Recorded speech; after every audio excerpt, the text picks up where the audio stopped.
सभी को आपके इस यूट्यूब चैनल में आज भी एक नए वीडियो के साथ। आज हमारा सब्जेक्ट रहने वाला है ज्योग्राफी से, इंडियन ज्योग्राफी से। और हमारा जो चैप्टर होगा नदियाँ और नदियों के किनारे बसा नगर, जलप्रपात और झील से, और मानसून से भी कुछ प्रश्न रहेंगे। ठीक है, तो अगर चैनल में नए हैं तो सब्सक्राइब जरूर करें और बेल आइकन को दबाएँ। ठीक है, और ताकि हमारा जितने भी नोटिफिकेशन रहे आप लोग तक पहुँच पाएँ। तो अगर वीडियो अच्छा लगे तो शेयर जरूर कीजिएगा और लाइक कीजिएगा। ठीक है, और अगर कोई गलती रहा तो कमेंट जरूर कीजिएगा कमेंट बॉक्स में। तो बिना देर के हुए स्टार्ट करते हैं आज का हमारा सेशन। हमारा पहला प्रश्न है, राजस्थान क्या है? राजस्थान और गुजरात में बहने वाली लूनी नदी का उद्गम स्थल कहाँ है?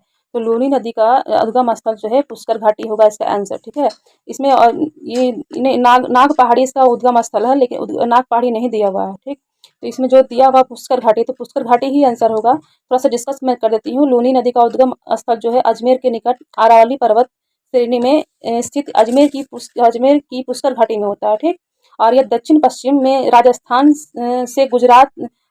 और गुजरात से बहती हुई जो नदी है, ये लूनी नदी बहती हुई कच्छ के रण में जाकर तो वो विलुप्त हो जाती है, और यहीं से यहाँ इनका जो है समाप्त हो जाता है लूनी नदी। तो इसका करेक्ट आंसर बी हो जाएगा, ऑप्शन बी। अगला क्वेश्चन है, अब यहाँ पे कौन सा क्वेश्चन है देखिए, थोड़ा सा इधर कर देती हूँ कि निम्नलिखित नदियों में से क्या कह रहा प्रश्न में, निम्नलिखित नदियों में सबसे बड़ा जल ग्रहण क्षेत्र किसका है? तो सबसे बड़ा जल ग्रहण क्षेत्र जो है पेनानी नदी का, ये आप लोग याद कर लेंगे। ठीक है, पेनानी नदी का सबसे ज्यादा जल ग्रहण क्षेत्र है। तो करेक्ट आंसर ऑप्शन बी हो जाएगा। अगला प्रश्न है, देखिए इसको मिलान करना है। क्या है? सूची 1 को सूची 2 में सम्मिलित कीजिए। तो चर जो होगा, चर किससे है? तो डेल्टा से होगा। और कंकड़ जो होगा बांगर से होगा, और कायल जो है ये मांड से होगा। ठीक है, कायल जो है तटीय मैदान, और मांड जो है पंजाब का मैदान, उसको पंजाब का मैदान को मांड कहेंगे, और कायल को तटीय मैदान कहेंगे, कंकड़ को बांगर कहेंगे, और चर को डेल्टा कहेंगे। डेल्टा वही होता है सबसे बड़ा सुंदरवन डेल्टा जो है ये पश्चिम बंगाल में। ठीक है, सुंदरवन का डेल्टा, तो चर उसी को डेल्टा को ही चर कहेंगे। तो करेक्ट आंसर इसका ऑप्शन मिला लेंगे आप लोग, ऑप्शन हो जाएगा इसका बी नंबर। ठीक है, मिला लेंगे। अगला क्वेश्चन है, देखिए 2023 में बीपीएससी टीचर 9th से 10th से पूछा है, 26/8/2023 में पूछा हुआ क्वेश्चन है। ठीक है, अब देखिए स्वर्णरेखा नदी कहाँ है? तो ये झारखंड में बहती है। तो देख लेते हैं इसको। स्वर्णरेखा नदी निम्नलिखित में से किस गांव के पास निकलती है? कहाँ से निकलती है स्वर्णरेखा नदी? स्पेशली ये झारखंड की नदी है। ठीक है, ये नगरी गांव से निकलती है। थोड़ा सा डिस्कस मैं कर देती हूँ। स्वर्णरेखा नदी जो है ये दक्षिण छोटानागपुर पठार पर स्थित दक्षिण पश्चिम से निकलती है। किधर से? दक्षिण पश्चिम से निकलने वाली नदी है, और ये झारखंड राज्य के रांची के निकट कहाँ से? नगरी गांव से निकलकर प्रभावित होती हुई हुंड्रू जलप्रपात का निर्माण कर स्वर्णरेखा नदी जो है हुंड्रू जलप्रपात का निर्माण करती है। ठीक है, और ये पश्चिम बंगाल के मेदिनीपुर में जाकर के मेदिनीपुर जिले में प्रभावित होती हुई क्या होता है कि बंगाल की खाड़ी में जाकर वो गिर जाती है। कौन सी नदी? तो स्वर्णरेखा नदी। ठीक, इसका आंसर ऑप्शन ए हो जाएगा। अगला क्वेश्चन है, कौन सी नदी भारत और नेपाल के बीच सीमा बनाती है? तो भारत और नेपाल के बीच सीमा कौन सी नदी बनाती है? तो काली नदी। करेक्ट आंसर ऑप्शन बी, काली नदी। याद कर लेंगे आप लोग। ठीक है, ऑप्शन बी हो जाए। अगला क्वेश्चन है, डीवी द्वीप किसकी सरिताओं के मध्य स्थित है? तो डीवी द्वीप जो है ये कृष्णा नदी का है, सरिताओं का मध्य स्थित है। ठीक है, तो करेक्ट आंसर ऑप्शन डी हो जाएगा। अगला क्वेश्चन है, निम्नलिखित नदियों में से कौन एक अन्य से अलग है? ठीक है, तो कैसे छाटेंगे इसको? तो देखिए तुंगभद्रा, पेनगंगा और महानदी ये किधर गिरती है? तो ये महानदी इधर जो है ये बंगाल की खाड़ी में सारा नदी गिर रहा है। ठीक है, और नर्मदा नदी जो है ये अरब सागर में गिरती है। तो अन्य अलग भिन्न कौन है? तो नर्मदा नदी है। एक और नदी है ताप्ती, नर्मदा और ताप्ती जाकर के ये अरब सागर में गिरती है, और बाकी जो है तुंगभद्रा, पेनगंगा और महानदी जो है ये जाकर बंगाल की खाड़ी में गिरती है। तो ये पूर्व की ओर बहने वाली नदी हो गया तीनों। ठीक है, 1 2 3। आइए पश्चिम की ओर बहने वाली नदी नर्मदा हो गया। ठीक है, इसको क्लियर हो गया, तो आंसर इसका बी हो जाएगा। अगला क्वेश्चन है, नदियों के किनारे स्थित नगर। ठीक है, तो इसको मैं देख लेती हूँ क्वेश्चन। गंगा नदी के किनारे सबसे बड़ा शहर कौन सा है? सबसे बड़ा शहर जो है कानपुर है। ठीक है, तो करेक्ट आंसर कानपुर हो जाएगा। अगला क्वेश्चन है, कश्मीर में पहलगाम किस नदी के किनारे बसा है? तो पहलगाम जो किस नदी के किनारे? लीधर नदी है। पहलगाम जो है कश्मीर में लीधर नदी के किनारे बसा हुआ है। करेक्ट आंसर ऑप्शन सी हो जाएगा। आगे बढ़ते हैं। अब देखिए यह झारखंड से क्वेश्चन है। जरूरी नहीं है कि ये बिहार में ही क्वेश्चन पूछेगा। देखिए झारखंड से क्वेश्चन, तो झारखंड में भी अभी टेट होने वाला है, झारखंड टेट उससे भी क्वेश्चन पूछ सकता है। ठीक है, जरूरी नहीं है कि बीपीएससी में ही पूछेगा। बीपीएससी वाला क्वेश्चन भी और भी बहुत सारे एग्जाम जो है एग्जाम में पूछा जाता है। सब क्वेश्चन सब पूछा हुआ क्वेश्चन है। तो जमशेदपुर किस नदी के किनारे अवस्थित है? तो जमशेदपुर जो है ये स्वर्णरेखा नदी के किनारे अवस्थित है। ठीक है, तो याद कर लेंगे आप लोग, स्वर्णरेखा नदी के किनारे जमशेदपुर स्थित है। करेक्ट आंसर ऑप्शन सी हो जाएगा। अगला क्वेश्चन है, जमशेदपुर देखिए किस नदी किनारे स्थित है? तो वही स्वर्णरेखा नदी है। रिपीट हो गया क्वेश्चन। ठीक है, आगे बढ़ते हैं इसको। अगला क्वेश्चन है, अब देखिए जलप्रपात से और झीले से। ठीक है, तो इसको मैं थोड़ा सा फोटो को इधर कर देती हूँ, देखिए आप लोग को सबसे अच्छा। तो देखिए लोकटक एक है, तो लोकटक क्या है? तो एक झील है। ठीक है, लोकटक क्या है? एक झील है। आंसर हो गया इसका, झील है। तो लोकटक झील कहाँ है? तो मणिपुर में है। कहाँ है? मणिपुर में एक झील है। ठीक है, मणिपुर में क्या है? एक झील है लोकटक। और यह प्रसिद्ध कौन सा, ये जो लोकटक झील जो है मीठे पानी की झील, कौन सा झील है? तो मीठे पानी की झील है, मीठे पानी की झील है। ठीक है, लोकटक झील कैसे झील है? तो मीठे पानी की झील है।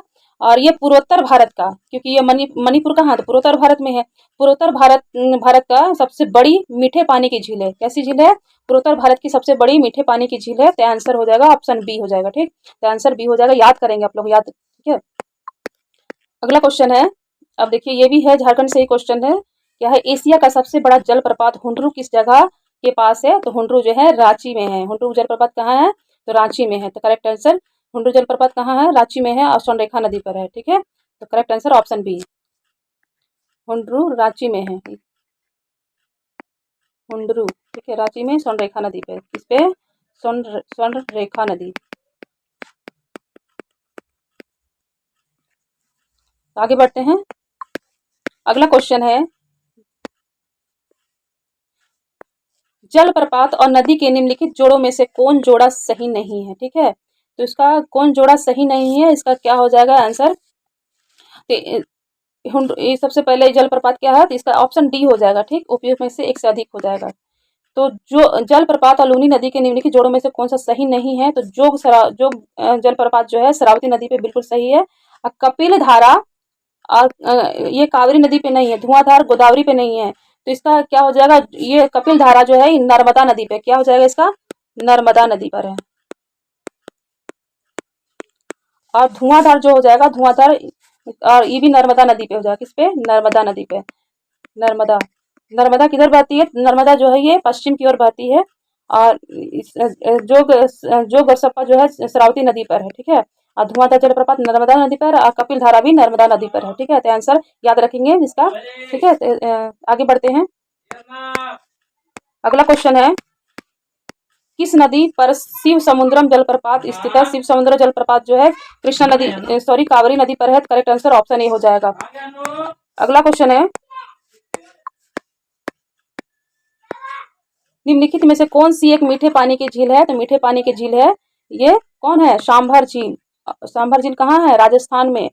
चिल्का झील कहाँ है? तो ये उड़ीसा है। सांभर झील राजस्थान में है, राजस्थान। ठीक है, थोड़ा सा तो सांभर झील कहाँ है? राजस्थान में। और चिल्का झील कहाँ है? तो उड़ीसा में।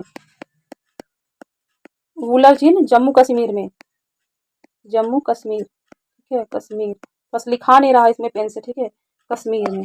और लोकटक झील मणिपुर में। कहाँ है? मणिपुर में। ठीक, याद रखेंगे।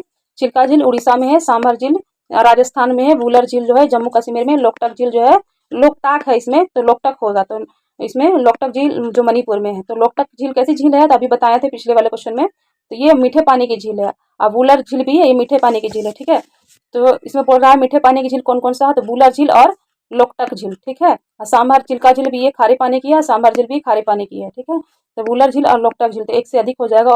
ऑप्शन ई हो जाएगा, एक से अधिक। ठीक, एक से अधिक आंसर हो जाएगा। अगला क्वेश्चन है, अब देखिए मानसून से है, जलवायु मानसून से क्या कह रहा है? भारत में मानसून भारत में मानसून सीजन में अधिकांश चक्रवातों की उत्पत्ति होती है, तो चक्रवातों की उत्पत्ति कितने डिग्री अक्षांश पे होती है? इसका ऑप्शन हो जाएगा 10 डिग्री उत्तरी और 15 डिग्री अक्षांश के मध्य होती है, ठीक है, चक्रवातों की उत्पत्ति। तो करेक्ट आंसर इसका ऑप्शन बी हो जाएगा। आगे बढ़ते हैं, देख सकते हैं ये 2023 में ही पूछा गया है, बीपीएससी टीचर 11वीं से 12वीं तक जो टीचर वाला एग्जाम पीजीटी वाला हुआ था उसमें पूछा हुआ क्वेश्चन है, ठीक है। अगला क्वेश्चन है, क्या है क्वेश्चन में पूरा दिखा देती हूँ। निम्नलिखित क्या बोल रहा है क्वेश्चन में, निम्नलिखित में से कौन सी वायुमंडलीय विशेषता भारतीय ग्रीष्म मानसून के प्रदर्शन से संबंधित है? इसका करेक्ट आंसर ऑप्शन ई हो जाएगा, एक से अधिक हो जाएगा, ठीक है। और निम्नलिखित में से कौन सी वायुमंडलीय विशेषता भारतीय ग्रीष्म मानसून के प्रदर्शन से संबंधित है? तो उष्णकटिबंधीय पूर्वी जेट स्ट्रीम भी हो जाएगा, IT जेट का सकना ये भी हो जाएगा, और तिब्बती उच्च ध्रुवी इसके लिए अनिला भी हो जाएगा, ठीक है। एक से अधिक हो जाएगा इसका आंसर, यानी कि ऑप्शन ई हो जाएगा, ऑप्शन ई एक से अधिक हो जाएगा। अगला क्वेश्चन है, भारतीय मानसून मौसमी विस्थापन से इंगित है, ठीक है, जिसका कारण क्या है? इसका करेक्ट आंसर हो जाएगा भारतीय मानसून जो है, इसका ऑप्शन स्थल तथा समुद्र, इसका आंसर जो स्थल समुद्र का द्विध्रुवी तापन हो जाएगा, ठीक है। मैं फिर से क्वेश्चन रिपीट कर देती हूँ, भारतीय मानसून विस्थापन से इंगित है, जिसका कारण क्या है? तो स्थल तथा समुद्र का द्विध्रुवी तापन हो जाएगा इसका आंसर। अगला क्वेश्चन है, हमारा अंतिम प्रश्न है, तो क्वेश्चन क्या है कि हैदराबाद में दक्षिण पश्चिम मानसून की वापसी की समान तिथि क्या है, ठीक है। तो पहले क्या था, इसका आंसर हो जाएगा ऑप्शन डी हो जाएगा, ठीक है। तो पहले क्या था, हैदराबाद में 15 नवंबर था, पहले 15 अक्टूबर थी, ठीक है, लेकिन अभी 14 अक्टूबर कर दिया है, ठीक है। 14 अक्टूबर मानसून समान तिथि रखा था, 14 अक्टूबर में से एक से कोई नहीं हो जाएगा, ठीक है। 14 अक्टूबर हो गया, इसका आंसर ऑप्शन में से एक से इनमें से कोई नहीं हो जाएगा, ठीक। अगला क्वेश्चन है, हमारा अंतिम प्रश्न है कि अमृतसर एवं शिमला लगभग एक ही अक्षांश पर स्थित है, परंतु उसकी जलवायु में भिन्नता का कारण क्या है? तो अमृतसर एवं शिमला लगभग एक ही अक्षांश पर है, और परंतु उनकी जलवायु में भिन्नता का कारण क्या है? तो ऑप्शन ए हो जाएगा, उनकी ऊंचाई में भिन्नता है, ठीक है, ऊंचाई में भिन्नता है, इसलिए ये इनका जलवायु में भिन्नता का कारण है। तो करेक्ट आंसर ऑप्शन ए हो जाएगा। तो वीडियो यहाँ समाप्त करते हैं, और मैं फिर से वीडियो लेकर आऊँगी, तब तक के लिए बहुत बहुत धन्यवाद। सब्सक्राइब करके रखें और लाइक करें और एक दूसरे को शेयर जरूर करें, ठीक है। तो चलिए वीडियो को समाप्त करते हैं।